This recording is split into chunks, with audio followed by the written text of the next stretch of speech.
beaucoup de choses excellentes. Et effectivement, ce sont des choses excellentes qui nous comblent. Nous sommes mal à l'aise comme ça parce que nous n'avons rien d'excellent. On ne supporte pas la médiocrité. Quels que soient les jargons qu'on doit sortir dans le monde pour dire que la perfection n'est pas de ce monde, nous ne supportons pas la médiocrité. Et l'une des choses qui rend Dieu différent de nous, c'est son humilité. C'est son humilité et c'est sa marque. La marque de Dieu, c'est l'humilité. Et la marque de l'ennemi, c'est l'orgueil. Il faudra que nous commençons à travailler ça en nous. Par exemple, nous, les femmes, c'est nous qui bâtissons le monde. C'est nous qui faisons les hommes dans le monde. De la conception jusqu'à la mamelle. Même pendant l'évolution d'un enfant, la maman influence beaucoup. Beaucoup plus. Parce que ce sont beaucoup plus les femmes qui gardent les enfants. Mais Dieu veut que la femme cultive en elle l'humilité. Si l'humilité n'est pas cultivée en toi, tu vas commettre beaucoup de gaffes. Parce que qu'est-ce que l'orgueil? L'orgueil te fait voir que tu es au-dessus. L'orgueil te fait croire que tu dépasses tout le monde. En fait, l'orgueil te fait comprendre que personne ne doit te conduire et personne ne doit te diriger. Tu es au-dessus et c'est toi qui conduis tout le monde. Voilà ce que l'orgueil dit. Mais une femme orgueilleuse va engendrer beaucoup de dégâts. Pourquoi? Parce que déjà, pour être une épouse, il faut accepter jouer le rôle de celle qui sert. Pour être épouse, il faut accepter être celle qui rend service, pas celle qui attend le service. Ça veut dire que c'est de toi que vient la joie, c'est de toi que vient l'amour, c'est de toi que vient la maîtrise de soi, d'abord. Parce que si Dieu a hiérarchisé les choses, il dit, nous avons vu dans 1 Corinthiens 11, verset 3, je veux cependant que vous sachiez que Christ est le chef de tout homme, l'homme est le chef de la femme. Maintenant, si l'homme est le chef de la femme doit savoir que c'est elle qui doit vénération à son chef. Dans tous les services, dans tous les domaines, partout où il y a chef, il y a un chef, tout le monde se soumet à lui. Et donc, c'est ce concept de chefferie qui est dans le mariage que le monde ne veut pas qu'on l'accepte. Et c'est Dieu qui l'a créé ainsi. Et pour accepter se soumettre à un chef, il faut accepter se rabaisser. Il faut accepter se soumettre, se rabaisser, se courber totalement. Parce que qu'est-ce qu'une femme orgueilleuse? On va lire ça dans Proverbe 12, le verset 4. Quand tu as l'orgueil en toi, tout ce qu'on te dit, tu trouves à cela comme une attaque envers ta personne. Ta personne est choquée, ta personnalité est choquée. C'est pour ça qu'une femme demande, pourquoi est-ce que je dois me soumettre? Parce qu'en fait, tu es trop pleine. Quand tu es trop pleine de toi, tu ne peux plus descendre. Quel que soit ce qu'on dise, tu ne peux plus descendre. Alors que Dieu t'a appelé à descendre. Simple homme. Sur la terre. Il se balade sur la terre comme un simple homme. Il fait tout comme les hommes. Lisons. Proverbe 12, le verset 4.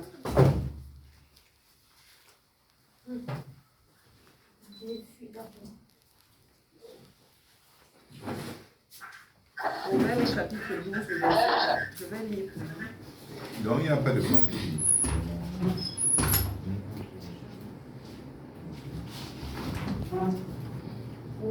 Proverbe 12, verset 4. Une femme vertueuse est la couronne de son mari, mais celle qui fait honte est comme la carie dans ses os. Amen. Amen. Une femme vertueuse est la couronne de son mari, mais celle qui fait honte est comme la carie dans ses os.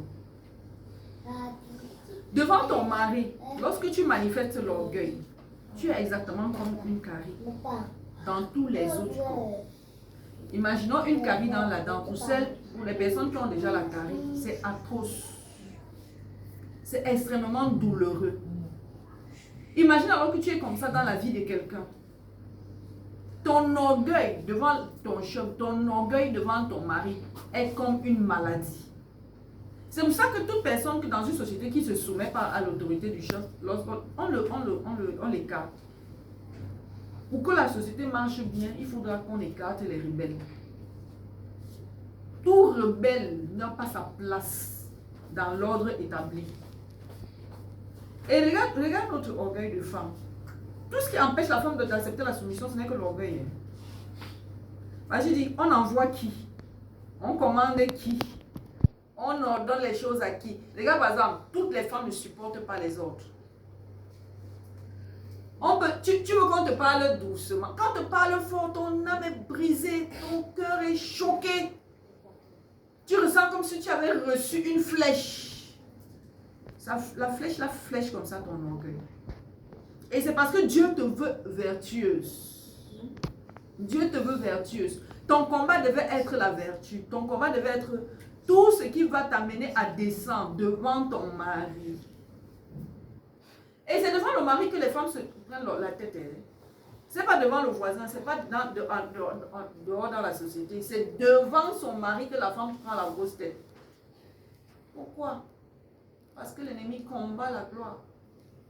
L'ennemi combat le bonheur. Une femme qui a la grosse tête, à qui on ne peut pas parler librement, à qui on ne peut pas se déverser, parce que le mari est fait pour se déverser chez toi.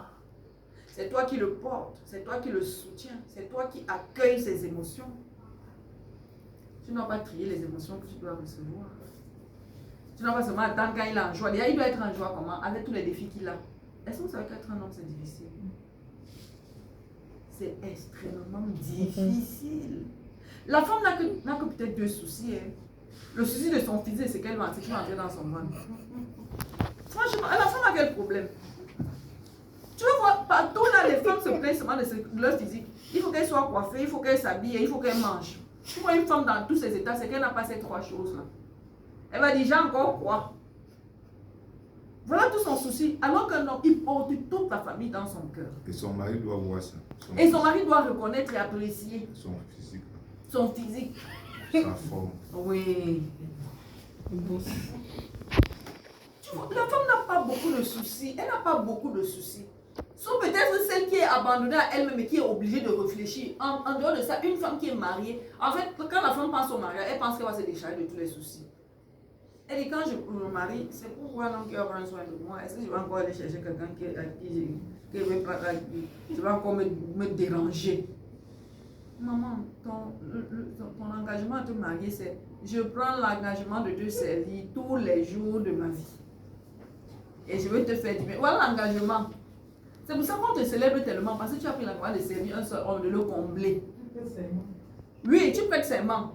Le serment n'est pas respecté dans le foyer à la fin. En fait, la femme ne sait même pas que c'est pour ça qu'elle va dans le foyer. Oui, le président qui promet. Elle pense que c'est la comédie. Oui, le président qui promet. Elle pense que c'est un jeu. En fait, c'est que tu prends l'engagement. Toute la nuit, elle pense à ça. Mais le président, depuis qu'il prend serment là, il fait la fin. Tu ne fais pas ça. Tu ne fais pas ça. Voilà pourquoi tu es triste. Voilà. L'homme est libre de faire tout ce qu'il veut. C'est lui le chef, c'est sa maison. Il a demandé, tu vas dire que c'est sa maison, j'ai construit la maison. Oui, maman, tu as fait du bien. Alléluia. Je lui ai donné la chance. Il n'a rien donné, mais la chance. Je lui ai donné la chance. Il y a des femmes qui vont dire, non, c'est moi-même qui est parti. J'ai construit même la maison, j'ai mis un homme dedans. Maman, tu as fait quelque chose de bien. Ça veut dire que la grandeur de cet homme sera même au-delà de la maison que tu as construite. Mais permets donc qu'il puisse s'épanouir. Il y a certains hommes qui disent que même quand la femme, son salaire dépasse pour lui, il la classe, il ne la veut pas. À plus forte raison, quand tu n'as rien, tu grondes. Et quand tu auras, alors tu vas faire comment? On va plus respirer. Tu vois où notre orgueil est. Une femme, c'est difficile qu'elle accepte un homme qui n'a rien. Mais un homme t'accepte, tu n'as rien. Tu travailles pas La moitié qui est dans sa vie, il t'accepte. Le savon qui demande le cul, mais tu demandes le fait. Même quand il t'accepte, tu vas encore le contrôler avec tout ce qu'il a. Avec rien. Avec rien. Quand on demande à un homme, à une femme par exemple, qu'est-ce que tu apportes dans la relation? On te dit la prière. Son corps. L'âme, c'est là. Oui, elle a son corps qui te fait plaisir. Voilà tout ce qu'elle sait. Je lui ai donné tout mon corps. Les enfants. Je t'assure, ma soeur, tout ce que tu peux faire dans le foyer, tout ce que tu peux faire sans qu'il y ait l'humilité dedans, est souillé. C'est souillé. Contrôle-toi, vérifie-toi, regarde si en l'intérieur de toi tu es humble. Et s'il n'y a pas l'humilité en toi, traite ça et travaille ça. Parce que ça ne va pas servir. Tout ce que tu fais avec l'orgueil ne compte pas. On rejette avec succès. On rejette. Même si tu te sacrifies, il y a l'orgueil dedans, on rejette. C'est la chair. On rejette. Déjà même que ça ne va pas compter. Naturellement, Dieu a prévu que tout ce qu'on fait avec orgueil ne compte pas. Quel que soit ce que tu donnes, quand tu donnes avec orgueil, ça ne comptera plus. Ce sont les motivations qui rendent la chose précieuse. Quelle est ta motivation? Tu vois une femme par exemple, elle se sent tellement pleine, tellement au-dessus d'elle, que c'est son mari qui doit la servir. Ou elle dit mais non. Par amour. Par amour, oui. Pour montrer son Pour amour. montrer qu'il aime trop tellement là, il doit la servir. Pour montrer que son corps lui plaît. Ouais, il y a une femme qui a carrément dit ça, non? C'est même pas beau. Que tout ce que j'ai à faire dans sa vie, c'est au lit. Il me demande de faire les plantains pour qu'il mange pourquoi? Je dois éplucher les plantains. Et quand comme ça, il dit éplucher les plantains. Il me demande, je m'en vais faire la manicure, je m'en vais arranger mes ongles. Il me demande de.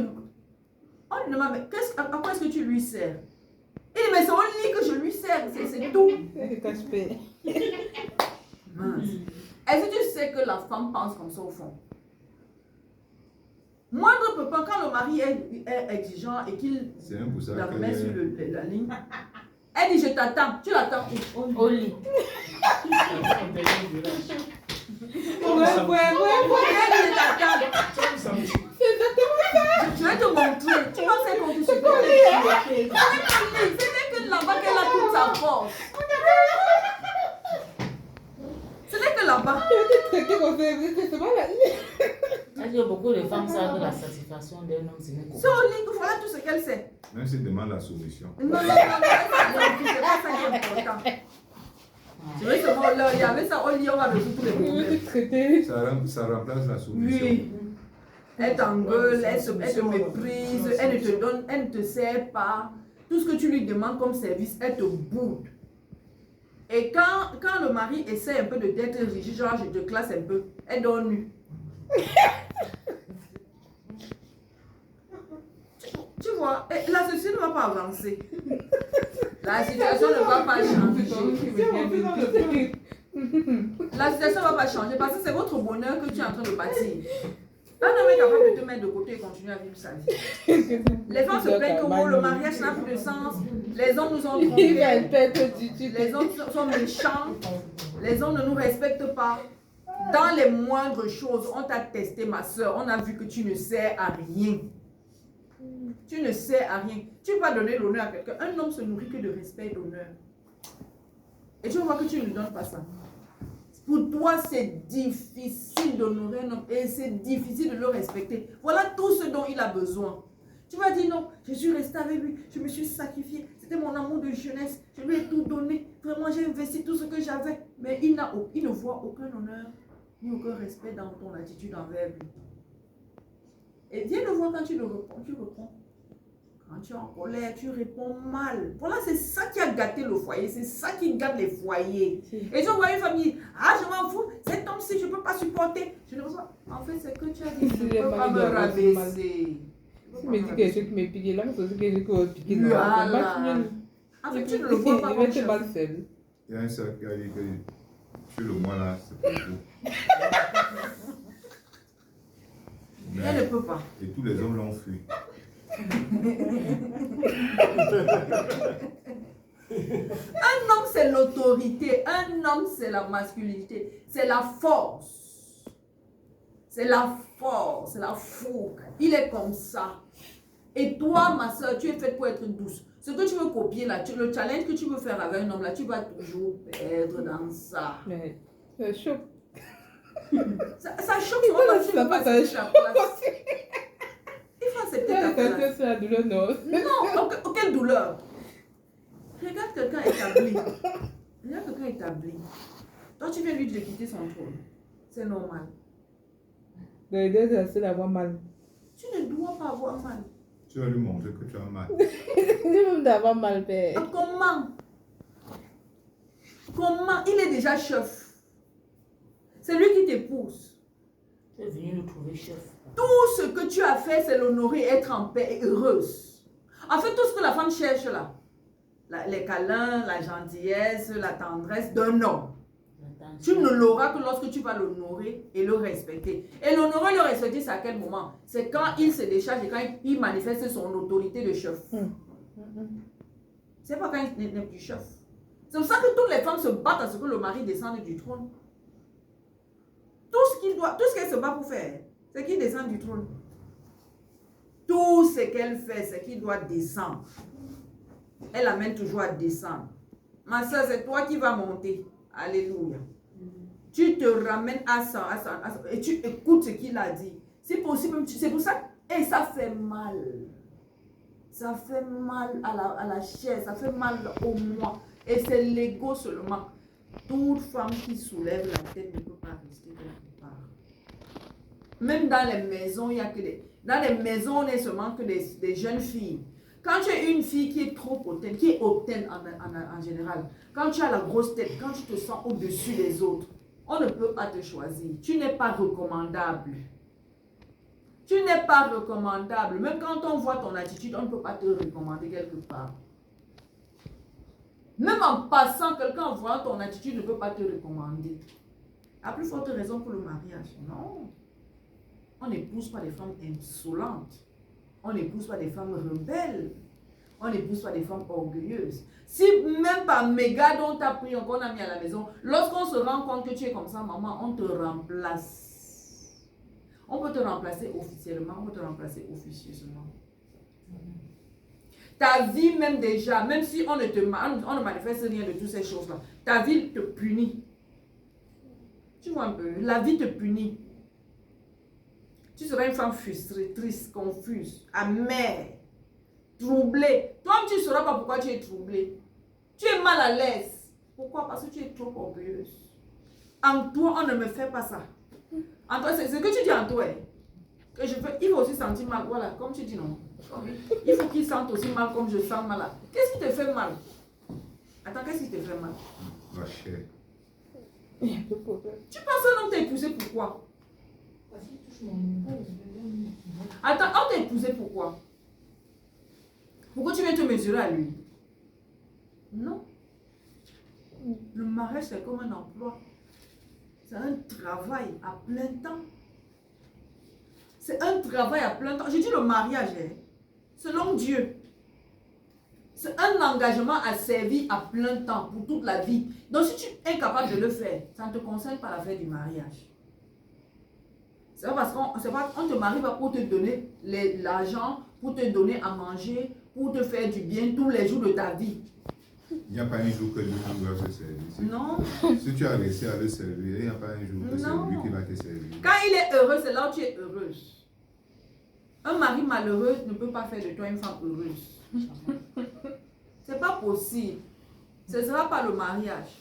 Pasteur, s'il vous plaît, est-ce que la femme ne cherche pas à prendre la cheville même dehors? Ou ce n'est que dans le mariage qu'elle a toujours cette tendance à vouloir détrôner le chef? Ou bien même dans la société, elle a ça en elle de vouloir toujours détrôner. Elle est quelque part, elle cherche toujours à prendre le dessus sur l'autorité. Je ne sais pas si c'est une manifestation juste dans le foyer ou bien la femme veut toujours faire sa part. La femme, naturellement, elle est rebelle depuis Ève. La femme est rebelle. Partout où elle se trouve, elle est rebelle. Dans le foyer, avec le mari, ça s'accentue.